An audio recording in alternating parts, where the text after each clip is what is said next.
بسم الله الرحمن الرحيم. الحمد لله الذي لا يبلغ مدحته القائلون ولا يحصي نعماءه العادون ولا يعدي حقه المجتهدون، الذي ليس لصفته حد محدود ولا نعت موجود ولا وقت معدود ولا أجل ممدود، فطر الخلائق بقدرته ونشر الرياح برحمته. الصلاة والسلام على الرسول المسدد المصطفى العمجد المحمود الأحمد سیدنا و مولانا و مولا الکونین جد الحسن والحسین عانی ابو القاسم محمد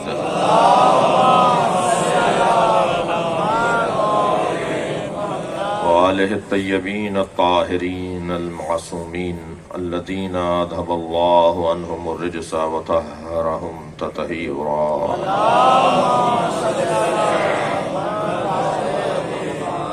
ولعنة الله على أعدائهم أجمعين من يوم عداوتهم إلى قيام يوم الدين. أما بعد، قال الحكيم في قرآن الكريم: بسم الله الرحمن الرحيم. أتى أمر الله فلا تستعجلوه سبحانه وتعالى عما يشركون. صلوات.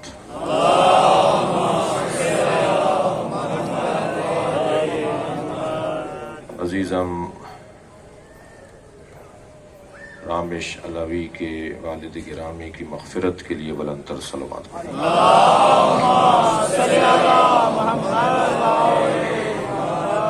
سورہ مبارکہ نحل کی پہلی آیت. اللہ اپنے اس کلام میں خبر دے رہا ہے. میری اور آپ کی خبر تو تصدیق اور تردید کا شکار ہوتی ہے. کبھی اس کی تصدیق کی ضرورت ہوتی ہے، کبھی اسے تردید کا شکار کیا جاتا ہے، مگر اللہ کی خبر اللہ کی ہے.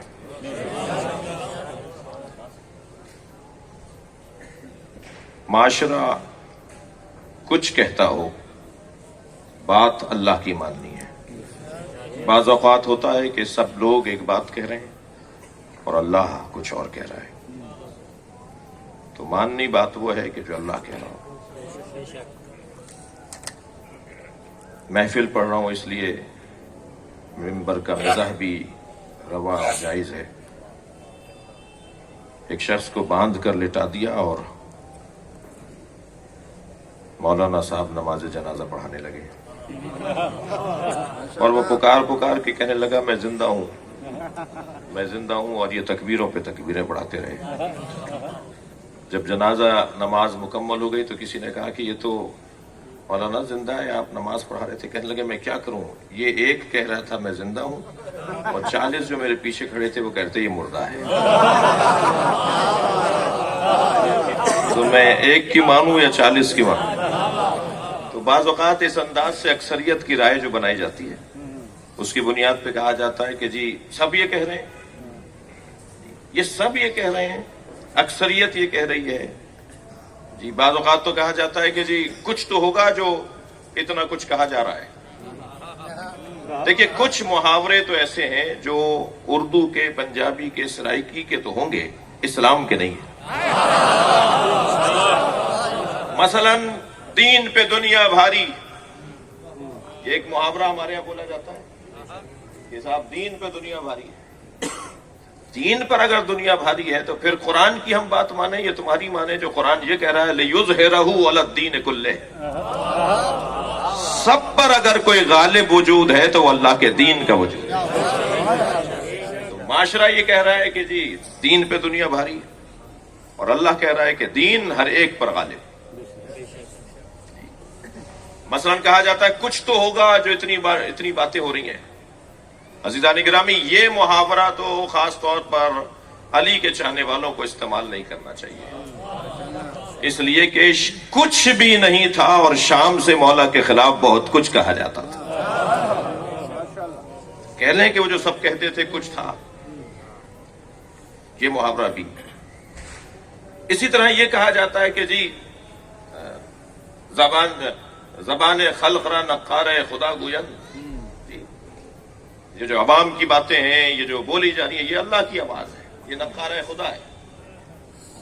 سارا معاشرہ ایک بات کرے تو ہمیں وہ بات جو اللہ کی بات سے ٹکرا رہی ہو نہیں ماننی.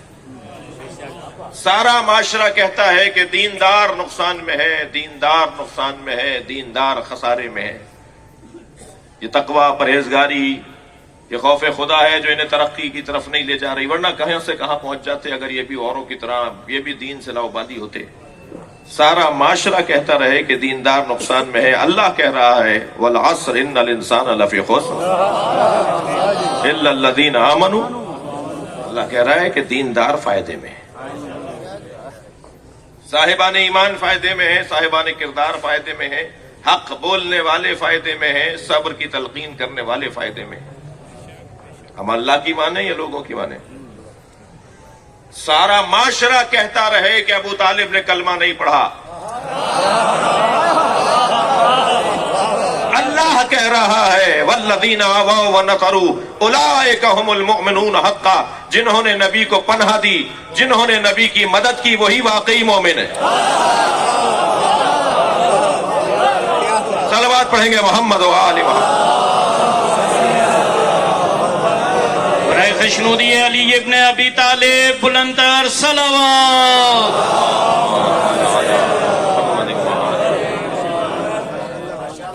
تو سب کی بات ہمیں نہیں ماننی، ہمیں بات اللہ کی ماننی. اللہ نے اس مضمون سے متعلق جس کے لیے میں اور آپ اس وقت جمع ہیں، حسین رات ہے، جمیل رات ہے. دیکھیے نبی کے آنے پر کتنے نبی خوش ہوئے، سیدہ کے آنے پر کتنے اللہ کے ولی خوش ہوئے، امام حسن کی آمد ہوئی تو کتنے خوش ہوئے. یہ ساری گنتیاں گنتے رہیے، امام زمانہ کے آنے پر سب خوش ہوئے.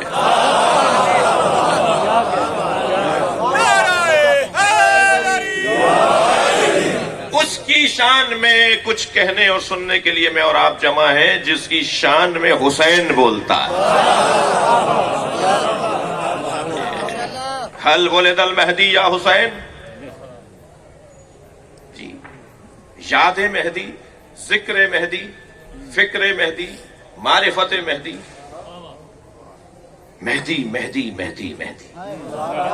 حضرت آدم سے لے کر امام عسکری تک کوئی ایک نبی اور کوئی ایک امام بتائیے جس نے مہدی مہدی نہ کیا ہو.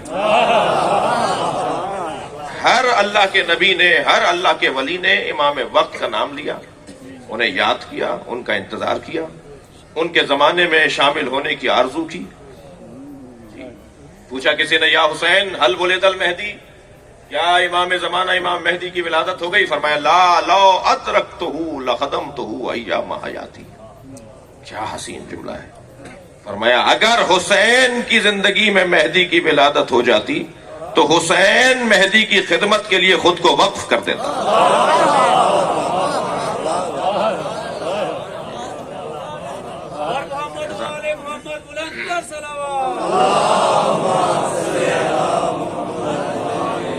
ہر ایک میلاد کا اپنا حسن ہے، ہر ایک آمد کا ایک جمال ہے، ایک کیفیت ہے. لیکن جس ممدوح کے لیے اس وقت ہم جمع ہیں ان کی آمد کا حسن ہی کچھ اور ہے. ان کے حوالے سے گفتگو ہی ایسی ہے کہ جس پر سب خوش ہوں گے اور سب ہمارے لیے خاص ان کا کرم ہم پر ان کا ہوگا. اللہ کا وعدہ لقد كتبنا في الزبور من بعد الذکر. ہم نے تین تحریریں لکھی ہیں، تینوں اصلی تحریریں ہیں، کوئی کاپی نہیں ہے. تین ہم نے تحریریں لکھی ہیں. لقد كتبنا في الزبور من بعد الذکر ان الارض يرثها عبادی الصالحون. تورات میں، زبور میں، اور یہ قرآن کی آیت ہے سورہ مبارکہ انبیاء. ہم نے تین جگہ پر لکھ دیا کہ اس زمین کے وارث ہمارے نیک اور صالح بندے ہیں. کہاں ہیں اس زمین کے وارث نیک اور صالح بندے؟ ہمیں تو ڈھونڈنے سے نہیں مل رہے حکمرانوں میں کوئی بھی اس قابل جو نماز بھی پڑھا سکے. مسلمان 56 ممالک مسلمانوں کے ہیں. آپ 1-1.5 کے علاوہ ضرور ذرا کوئی بتائیے کہ کون سا ملک ہے جس کا وزیر اعظم صدر مملکت نماز پڑھا سکتا ہو؟ کہاں صالحین کی حکومتیں ہیں؟ کہاں نیک لوگوں کے ہاتھ میں زمین کا اختیار ہے؟ اکثریت غیر مسلموں کی ہے زمین کے اوپر جن کا اختیار ہے، اور 25-40% اگر ہیں تو وہ مسلمان ہیں. تو ان کا حال یہ ہے. تو یہ جو اللہ کہہ رہا ہے کہ میں نے تورات، زبور، انجیل، قرآن میں لکھ دیا کہ اس زمین کی وراثت اللہ کے میرے نیک اور صالح بندوں کے پاس ہے، تو کہاں ہے؟ یہ وعدہ ہے اللہ کا. وعد اللہ الذین آمنوا منکم وعملوا الصالحات، تم میں سے جو مومن ہیں اور صاحبان کردار ہیں ان سے اللہ کا وعدہ ہے. استخلف الذین کما استخلف الذین من قبلہم، کہ وہ تمہارے درمیان اپنا خلیفہ بنائے گا جیسے تم سے پہلے والوں کے درمیان بھی اس نے خلیفہ بنایا. جی حضرت آدم کو اللہ نے بنا کے بھیجا، وہ اشارہ ہے. ورنہ جو تاریخ میں اس عنوان کو یاد کیا گیا ہے وہ تو اللہ نے نہیں بنایا. یہ اللہ کا وعدہ. اب یہ ہے کچھ آیات قرآن مجید کی جو اللہ کے وعدے سے متعلق ہیں. اور یہ آیت جو میں نے آپ کے سامنے تلاوت کی سورہ نحل کی پہلی آیت، یہ اللہ کا وعدہ نہیں ہے، اس وعدے کا اعلان ہے. دیکھیے ایک مرتبہ کہا کہ میں خلیفہ بناؤں گا، میں تمہارے لیے زمین پر نیک اور صالح بندوں کے ہاتھ میں اختیارات دوں گا. یہ وعدے ہیں اللہ کے. اب اس آیت میں وعدہ نہیں ہے، اعلان ہے، وعدہ ہے. مجھے وعدہ کیا تھا پورا کر رہا ہوں. عطا امر اللہ، جان لو اللہ کا امر آ چکا. یہ امام کی ولادت پر دلیل آیت ہے. عطا امر اللہ فلا تستعجلوہ، خبردار اسے پانے میں جلدی نہ کرو، بھیجوں گا جب تم اس قابل ہو جاؤ. سبحانہ وتعالی عما یشرکون. اور یقین جان لو کہ کوئی بھی نہیں ہے جو اللہ کے ساتھ شرک کر سکے، اللہ کے ساتھ شراکت رکھ سکے. عطا امر اللہ. یہ آیہ کریمہ امام کی ولادت پر دلیل ہے. امام کی ولادت ہو چکی ہے، امام دنیا میں آ چکے ہیں. تقریباً 250 سے زیادہ اہل سنت علماء کرام کی کتابوں کی تلاش مکمل ہو چکی ہے جو اس عقیدے کے حامل ہیں کہ امام کی ولادت ہو چکی ہے اور غیبت میں ہے. اور وہ بہت جلد ہمارے ایک اہل سنت طالب دین نے جو محنت کی ہے وہ بہت جلد زیور طباعت سے آراستہ ہوگی اور وہ سنی شیعہ مسلمانوں تک پہنچے گی. تو میں یوں کہہ دوں کہ ولادت کے باب میں، ولادت کے عنوان سے شیعہ میں کوئی اختلاف نہیں ہے. ہر اثنا عشری، ہر شیعہ اس بات کا یقین رکھتا ہے کہ امام کی ولادت ہو چکی ہے. اور یہ جو میں نے آپ کو حوالہ دیا ہے کہ 250 سے زیادہ اہل سنت کے ان علماء کرام کی لسٹ اور کتابیں تلاش کی جا چکی ہیں کہ جن کا عقیدہ یہ ہے کہ حضرت مہدی کی ولادت ہو چکی ہے، وہ اہل سنت کے بزرگ علماء کرام ہیں. لہذا اگر اختلافی موضوع ہے بھی تو وہ میرے سنی بھائیوں میں ہے. ایک تعداد کہتی ہے ولادت نہیں ہوئی، اور ایک انہی کے درمیان سے تعداد کہتی ہے کہ ولادت ہو چکی ہے. ویسے جو بھی ولادت کو نہیں مانے گا نا، توجہ چاہوں گا، جو بھی ولادت کو نہیں مانے گا نا وہ بند گلی کا شکار ہے. کون ہے حجت خدا آج؟ کون ہے جس کی وجہ سے زمین ٹکی ہوئی ہے؟ کون ہے جس کی وجہ سے آسمان پھٹ نہیں رہا، آسمان گر نہیں رہا؟ کوئی تو ہے کہ جو امن و امان کا سبب ہے، جسے حجت خدا کہا جاتا ہے. اب یہ اور بات ہے کہ میں انہیں پہچان نہیں پا رہا تو غیبت میں ہوں، وہ نہیں ہے. کیا معلوم؟ اسی صلوات پڑھیں محمد و آل محمد. برائے خشنودی امام زمانہ بلندتر صلوات. کیا معلوم اس وقت محفل میں ہمارے تشریف فرما ہوں، بلکہ یقین سے صلوات پڑھیے تو حضرت آ جائیں.